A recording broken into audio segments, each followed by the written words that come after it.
Assalamualaikum warahmatullahi wabarakatuh. Di video kali ini saya akan membahas secara singkat sejarah Amerika. Amerika Serikat memiliki sejarah yang panjang sebelum akhirnya berkembang menjadi negara adidaya seperti saat ini. Berawal dari kumpulan koloni negara-negara Eropa seperti Inggris, Spanyol, Belanda, dan Prancis, secara perlahan bangsa Amerika menapaki jalan menuju kejayaan. Bangsa ini pun akhirnya mulai menyebarkan pengaruh ke seluruh dunia. Sebuah negara yang terbentuk dari koloni-koloni negara Eropa ini kemudian berkembang menjadi sebuah negara besar yang disegani oleh dunia. Amerika kemudian sering bertindak seperti layaknya polisi dunia. Dampak dari hal ini memungkinkan Amerika Serikat berkembang menjadi negara superpower. Amerika Serikat telah berulang kali terlibat dalam konflik bersenjata tanpa adanya mandat Kongres. Banyak negara telah mereka hancurkan dengan dalih menjaga perdamaian dunia. Meski di kemudian hari, banyak yang menganggap bahwa keterlibatan Amerika Serikat dalam permasalahan suatu negara memiliki motif lain yang jauh dari nafas doktrin Monroe. Pasca Perang Dunia Kedua, Uni Soviet berkembang menjadi musuh Amerika Serikat. Perang dingin begitulah sebutan bagi konflik kedua negara adidaya ini. Meski tidak terlihat secara langsung, keduanya saling berlomba-lomba untuk menjadi pemenang. Berbagai cara dilakukan bahkan sampai melibatkan negara lain sebagai boneka Amerika Serikat dan Uni Soviet. Konflik kedua negara perlahan berkembang menjadi konflik ideologi yang membuat banyak negara ikut masuk ke dalam pusaran masalah antara Amerika Serikat dan Uni Soviet. Akibatnya, tidak sedikit negara yang jatuh ke dalam kesengsaraan akibat ego raksasa pemenang Perang Dunia Kedua tersebut.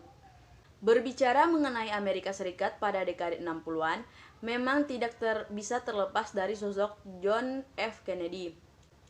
Kennedy menjadi presiden termuda kedua dalam sejarah Amerika Serikat setelah Theodore Roosevelt. Kennedy merupakan seorang politisi dengan karir yang cemerlang. Meski bagi sebagian pihak, kemenangan Kennedy atas Richard M. Nixon merupakan sebuah keajaiban. Nyatanya, sejarah mencatat bahwa pemilihan presiden Amerika Serikat pada tahun 1960 dimenangkan oleh Senator Kennedy dari Partai Demokrat. Kennedy dilantik sebagai presiden Amerika Serikat pada tanggal 20 Januari 1961. Secara garis besar, kebijakan pemerintah Amerika Serikat pada dekade ini memang lebih mengarah kepada pemberantas rezim komunis di beberapa wilayah walaupun hasilnya tidak selalu seperti harapan.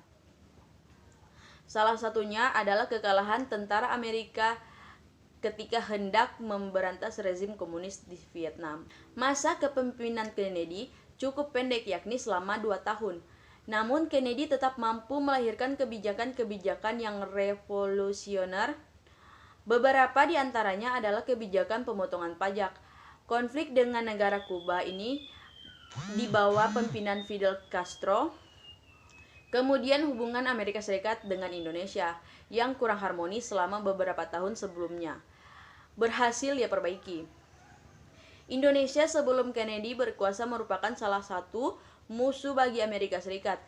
Selain dekat dengan blok Soviet, Soekarno yang saat itu masih berkuasa juga dikenal dengan anti-Amerika.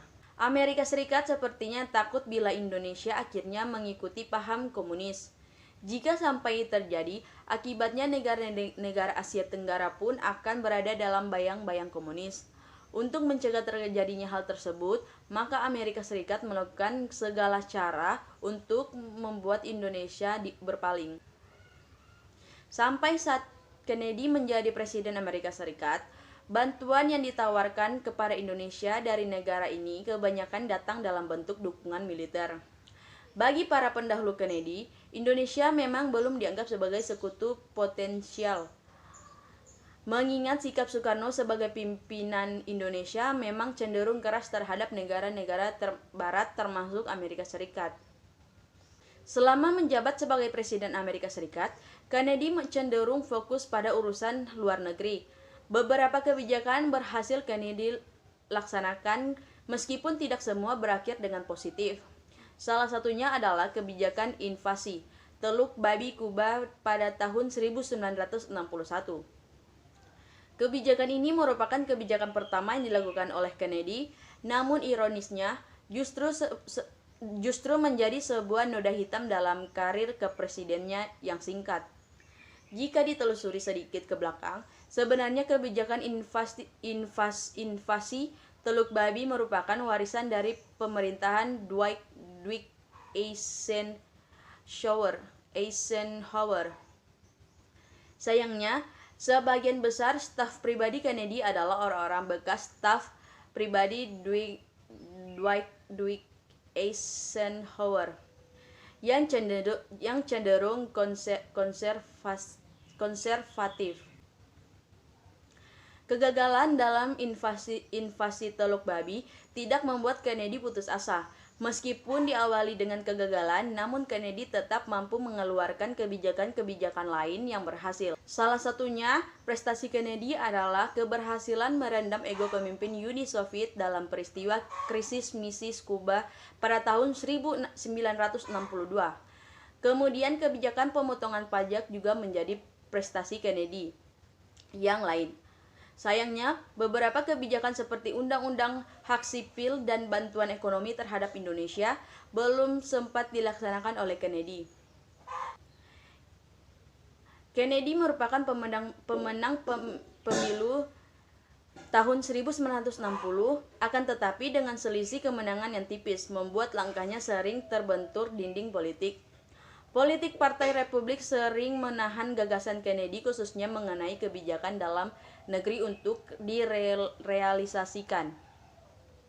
Jabatan kepresidenan Kennedy terhenti secara tragis setelah menjadi pembunuh terhadap dirinya pada tahun 1963. Kennedy tewas oleh terjangan peluru saat melakukan kunjungan di Dallas, Texas pada tahun 22 November 1960. Banyak pihak berspekulasi mengenai kematian Kennedy. Beberapa pihak menganggap bahwa kematian Kennedy adalah sebuah konspirasi tingkat tinggi. Hal ini yang kemudian membuat penulis tertarik mengambil tema mengenai kebijakan Kennedy selama masa pemerintahan yang singkat, yakni sejak tahun 1961 sampai dengan 1963. Meski hanya menjabat sebagai presiden selama 2 tahun, tetapi Kennedy mampu melaksanakan beberapa kebijakan yang cukup penting.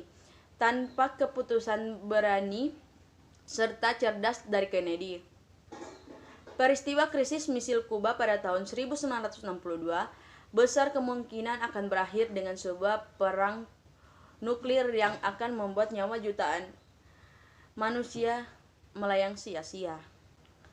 Itulah yang dapat saya sampaikan. Wassalamualaikum warahmatullahi wabarakatuh.